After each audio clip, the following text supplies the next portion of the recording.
What's up, YouTube? This is Rocky, and I'm just gonna do a short video. I'm gonna do a short video because I don't have a camera stand, and I realized that I'm just not gonna hold my phone for 45 hours. But I was watching a show, a TV show, a syndicated TV show, and they were talking about GLP-1s. This is why, one of the reasons why I'm against GLP-1s is because I don't think that they're used properly. I'm going to say this again. I don't think that GLP-1s are used properly. People are injecting them into their gut, right? And everybody thinks that the human body is synchronized.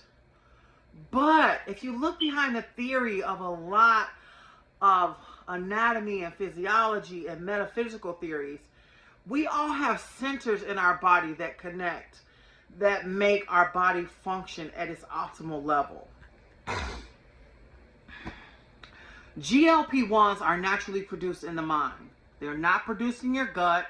They're not produced in your liver. GLP-1s is that hunger center in your body that lets you know to stop eating. A lot of people who are suffering from obesity, GLP-1 is produced less and less and less. The less you produce it, the more depression comes upon. The more your serotonin reuptake, which inspires you to come out of depressed moods. The less you produce those GLP-1s, the more you become depressed, the more you become overwhelmed, the more you start taking on habit-forming behaviors. Like y'all always say, it takes 30 days to break a bad habit, but it also takes 30 days to learn a new, more positive, more productive behavior. And one of the theories behind my weight loss journey is I stopped buying those things that I knew added to my frenzy, my depression, my bad habits, my overeating, and my consuming large sugar molecules. Another thing too, y'all, that I learned in anatomy and physiology. Did you know that sugar molecules vary in size? How can I say this? If you eat sugary sweets like Snickers and other candy bars and cookies, those sugar molecules are huge because they use more sugar. And and what makes them so big is those sugar molecules, they begin to latch onto each other, and they don't expand, but they just get bigger and bigger and bigger. Smaller sugar molecules, more healthy sugar molecules, will latch onto each other. And that's what gives you that feeling of satisfaction and that feeling of nirvana when you eat certain sugary foods. Hold on. So will you ever catch me taking Ozempic? Hell no. Because I don't like the side effects. Being sick for no reason, I get sick if I drink too much. That lets me know what's going on. But being sick because I'm trying to lose weight, no, I can't do that. Because nausea is a trauma trigger. It lets you know, nausea lets you know that you've done too much of one thing. It lets you know that something's not right in your gut. And I want my weight loss journey to be informative. I want it to be lifelong lasting. I'm out of breath because I'm so nervous about making this video. I want it to be a learning experience as well as a teachable moment. So I know, but the thing behind GLP-1s, a lot of people who are overweight develop high blood pressure and they develop diabetes. My aunt, who doesn't have a weight problem, she developed diabetes. And it sent me to a state of confusion. I'm like, how can you have diabetes? Only overweight people have diabetes. Y'all, diabetes is your blood's inability to produce insulin. So therefore, the sugar in your blood begins to multiply and grow. It's kind of like a form of obesity. Like the sugar molecules be getting bigger, and then every time you eat them, it shoots into one another, and they just start to grow.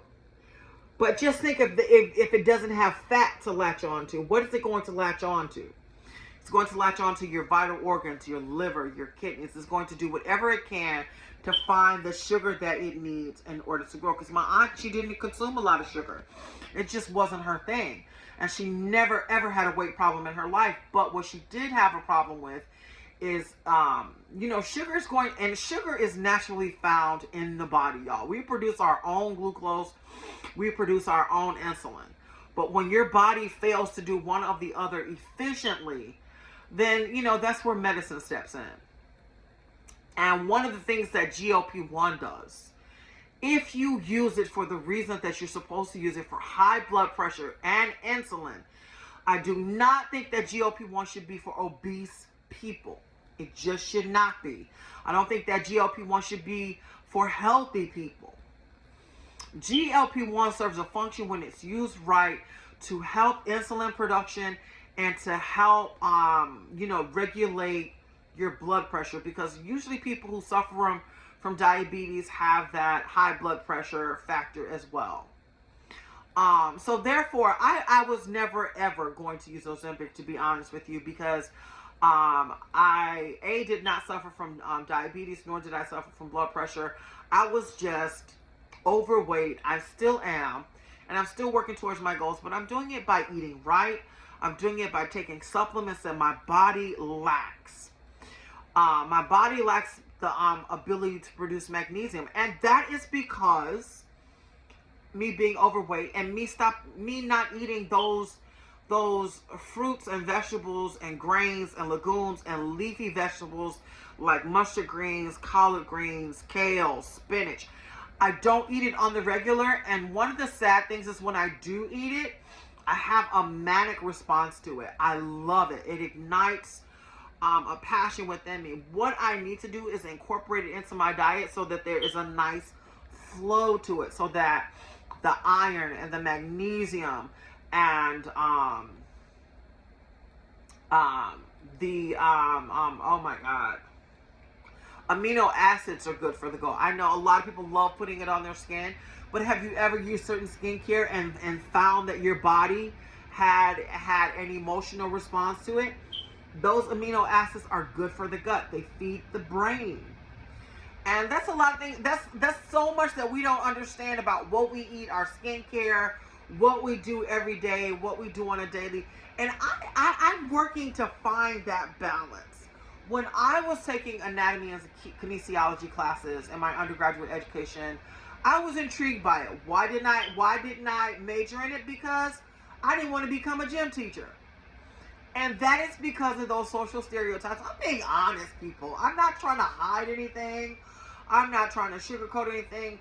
But I did not know that anatomy and kinesiology could be connected to wellness and exercise and weight management and nutrition and becoming a personal trainer or a personal consultant or a dietitian. Things like that, y'all. I had no idea. My main track was psychology. And I absolutely adored being a psychology major. It was exciting. It was fun to learn about human behavior, but it became disturbing when I learned that human behavior can become problematic, like forming habits that lead to negative thought patterns, that lead to depression and anxiety and mania and psychosis. I mean, there is so much about human behavior that we don't know. But when I grew older and I started having kids and started gaining weight, and still the weight loss industry failed me.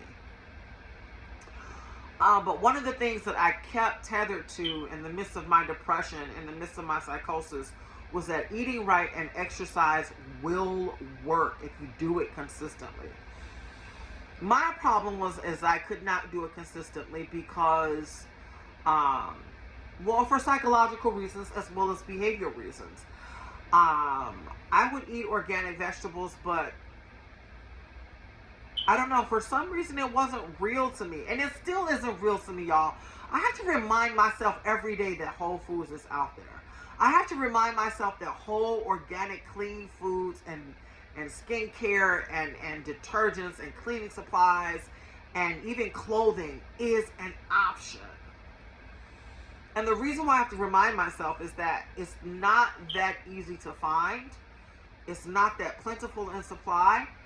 And the convenience of it. You got to hunt for it. You got to find it. And when you do find it, sometimes they're not sustainable. Sometimes they fall apart easily because people just don't know how to engineer it. They really don't. And organic farming is still such a phenomenon instead of a necessity in our lives, that people just don't know to make it sustainable, to give it that longevity, and to make it readily available. So those are some of the things that I'm combating in my life, in my weight loss and my wellness journey, is finding good options that are convenient, that are readily available, and psychological issues and behavioral issues. Taking that extra effort to seek out organic, whole, clean options. Right? I mean, you say to yourself, well, it's there. I should be able to do it. But behaviorally, you're going to do whatever is convenient for you. Because it is complicated. It is time consuming.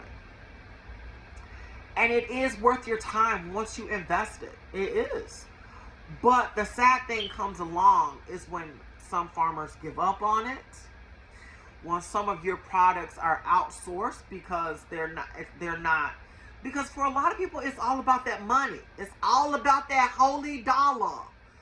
And they don't realize that it's providing a service, a necessary service, a solution to people who are suffering, to people who just want to improve their health, people who want to become less dependent on their doctors and their health, and the healthcare system. Because eventually it is failing us. Let me get some lip oil. Hold on. Because honestly, the Food and Drug Administration and the healthcare industry is truly failing us at making, for people who choose it, to making those options readily available. I mean, how often can we access farmers markets, where we live? Not very often. But when we do, we tend to bulk up, we tend to stock up, but sometimes that can fail us as well. Because food storage is still a technology that we don't understand. We just throw everything in the refrigerator. And then when things don't survive in the refrigerator, we get disappointed. It's refrigerated, we say. But there's so much more to food storage and processing foods for ourselves that we still don't understand. I think the farthest that we've gotten is preserving our fruits and vegetables. You guys have grandparents who preserve fruits and vegetables and make jams and jellies that will sit on the shelves for 20 or 30 years and not go bad. Those are some of the things that I'm talking about. And those are some of the things that I'm definitely looking into, y'all. I mean, our environment is falling apart. I was watching a syndicated morning show, and one of the TV host's daughter was suffering from a brain aneurysm when she was young and healthy and vital, and that is, then I and I thought to myself, I'm like, wow, she's so young and she's suffering from cancer. And then I started remembering all the infomercials for St. Jude Hospital. There are too many young people suffering from cancer, y'all. And I realized that in the last 100 years, what has been going on in our world. Hi, baby. Hi. Hi. Yes. And, there has been war, there has been famine, there has been chemical warfare, there's development of new materials that are not biodegradable. There's so much that has impacted our lives and our environment. And I am by no means an extremist. But I'm just saying those little things impact us as human beings because we're small, y'all, compared to the whole world that we live in. So I think that it is vital, if you can take up the chalice in your everyday life, that you begin to make better decisions and better behaviors. And like I said, I am overcoming social and psychological obstacles. I am not perfect. I will go for what is convenient, hands down, just like everybody else. But when I do come across that organic option, it's like an impulse buy. So that behavior does not become ingrained. So one of the things that I hope to be able to do is to make that conscious effort to shop organic, whole, clean foods, to seek them out in our grocery stores. And our grocery stores are making an effort. They really are making an effort to offer more whole green, clean foods to the average consumer. I mean, we all have those things that we want in our life, right? But when you find out that you can eat a healthy Oreo, where you can eat clean, whole, organic ice cream. I mean, I know, my toes are tingling right now, but it is an option, y'all. And my hat and my hands and my prayers go out to all farmers, all growers, all manufacturers who go that extra mile and make that extra effort to be able to bring. And it's an ideology, y'all.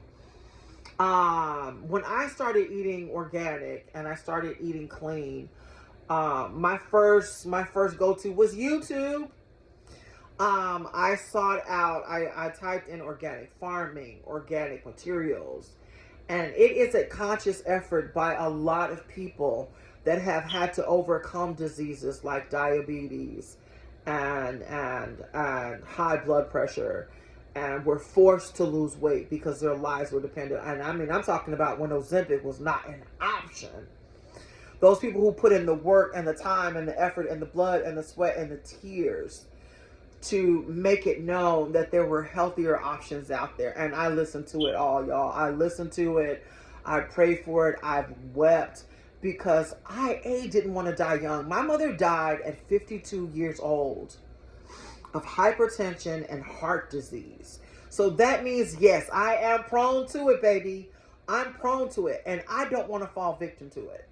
I'm nowhere near that age, but what I am doing is I am making that effort to make sure that I am not going to suffer. I've lost 3 relatives to organ failure and organ diseases, the heart, the kidneys, none to the livers. And those are the things, yes, that y'all have to take into consideration. I hate to say it, with all this genetic testing and 23andMe stuff going on that's making this getting on everybody's nerves.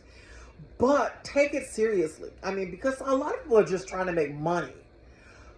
And you gotta, and a lot of people are just trying to make money, like I said. But when it comes to your health, don't let those things distract you.